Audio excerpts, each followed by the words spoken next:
I have. Why can you not trust your people, and in the power of their ambitions? These ambitions have transcended space and time. They are something that no one can snuff out.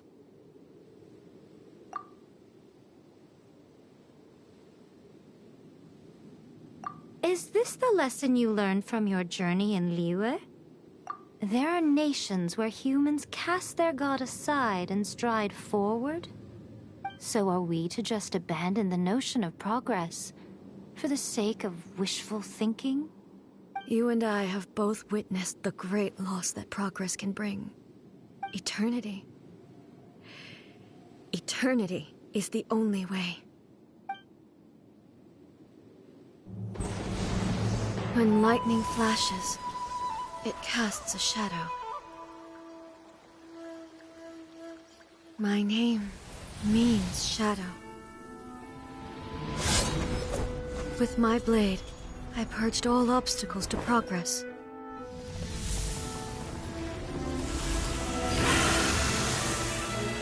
And yet, something was lost with each step forward.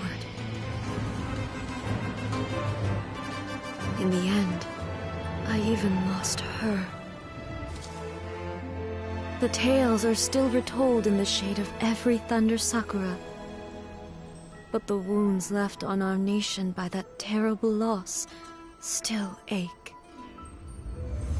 Never stop searching, even if only for a brief flash of light.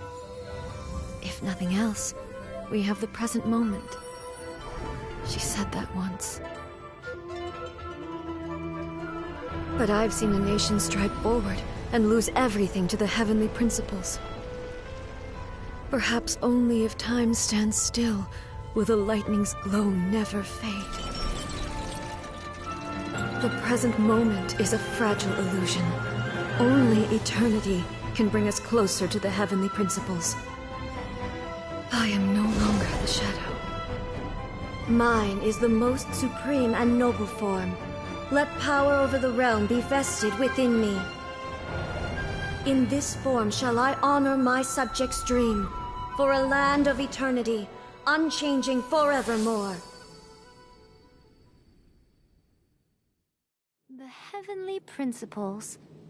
Irrelevant nonsense as far as I'm concerned. When all's said and done, all you really want is to protect your beloved Inazuma forever and ever. Isn't that right? That would be something of an oversimplification. But is this nation worth existing for eternity? Stripped of ambitions, stripped of the potential for change, it does nothing more than simply exist. It is a hollow shell of a nation. I wonder what loss would it really be to anyone if such a nation were destroyed? Miko, retract your words. Never changing eternity is the promise I made to my people. But what your people need from you is not your promises. They want your attention. Your divine gaze. You mean visions? Humans have a lifespan of barely 100 years. They cannot afford to bear any extra losses. But I have experienced it all. That is why I have chosen to guide them along the correct path toward eternity. But eternity is far too cruel a fate for you, eh? For me? Not only have you stopped paying attention to the world, but you have stopped paying attention to yourself. It must have been terribly lonely here, all alone, for centuries on end. But it is necessary. You will miss much by refusing progress. You seek to prevent loss, but have you considered all you are losing by remaining here in stasis for all eternity? You are obviously lonely, and yet for the sake of eternity you choose to stretch your loneliness out to infinity. Tell me this. Why is the sky here that was once so dark glowing again? Why now? This is your plane of euthymia. It's your inner world. So it can only mean that you are happy to see me again. You have found the loneliness here unbearable for a long time now, haven't you? I have nothing to say to that. But I have so much to say to you. Let me tell you all that has happened over the last few centuries. How long will that take? As a Fox envoy, I have an excellent memory. I recall every detail of the last few centuries with perfect clarity. So it will probably take me another few centuries to relay it to you.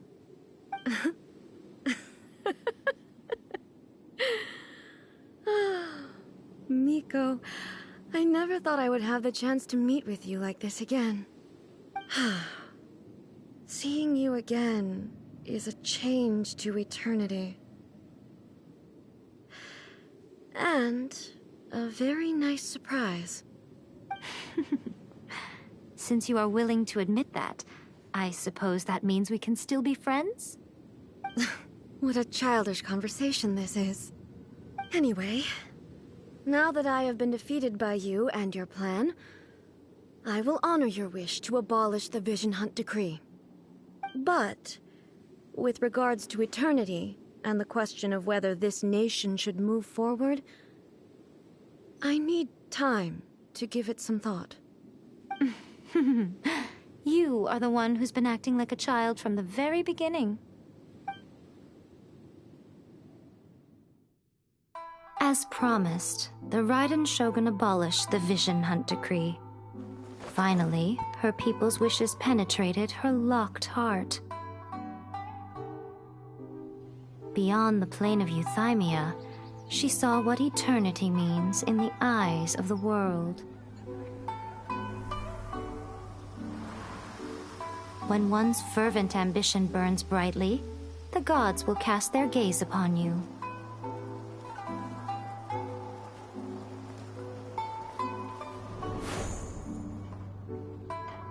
Some ambitions have the power to heal wounds, to bring victory,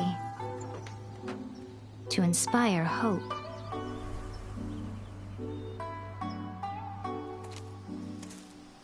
But some ambitions outlive their masters long after the soul ascends.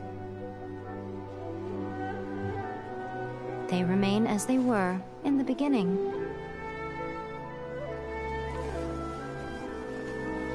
Burning bright and true for all eternity.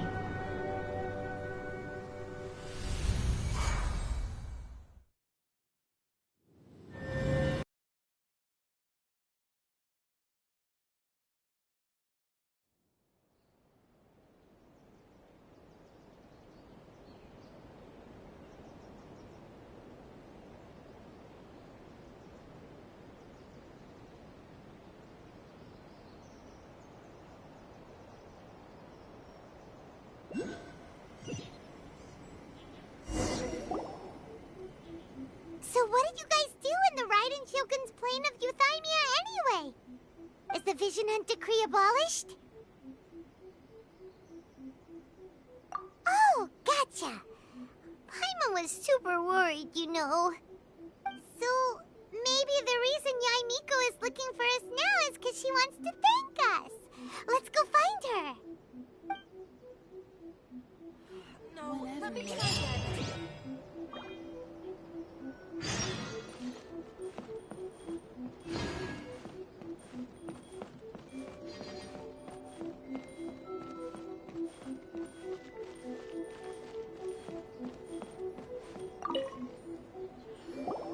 Why, hello, if it isn't the triumphant traveler.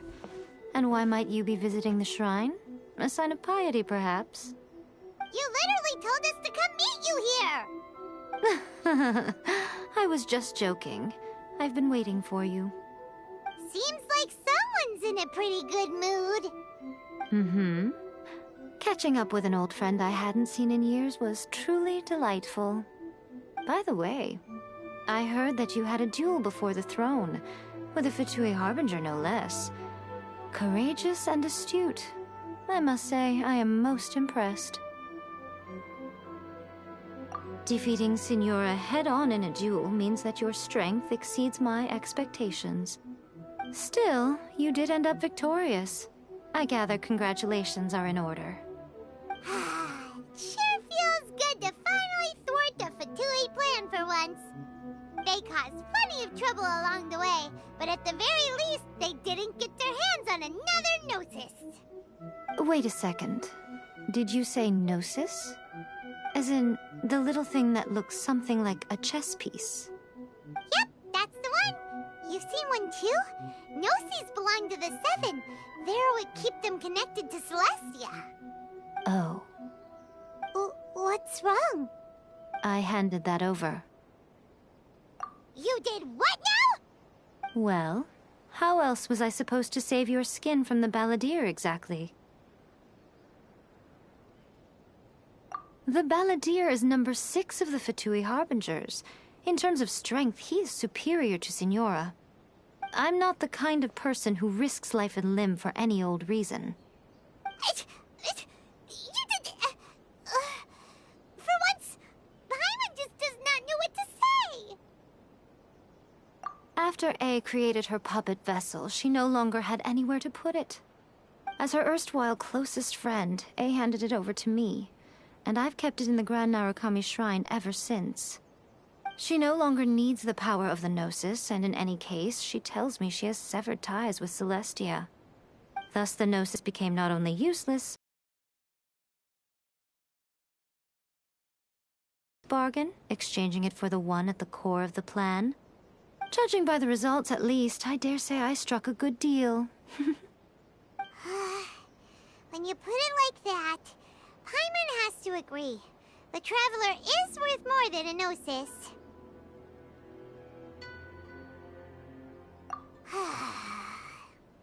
Well, what's done is done.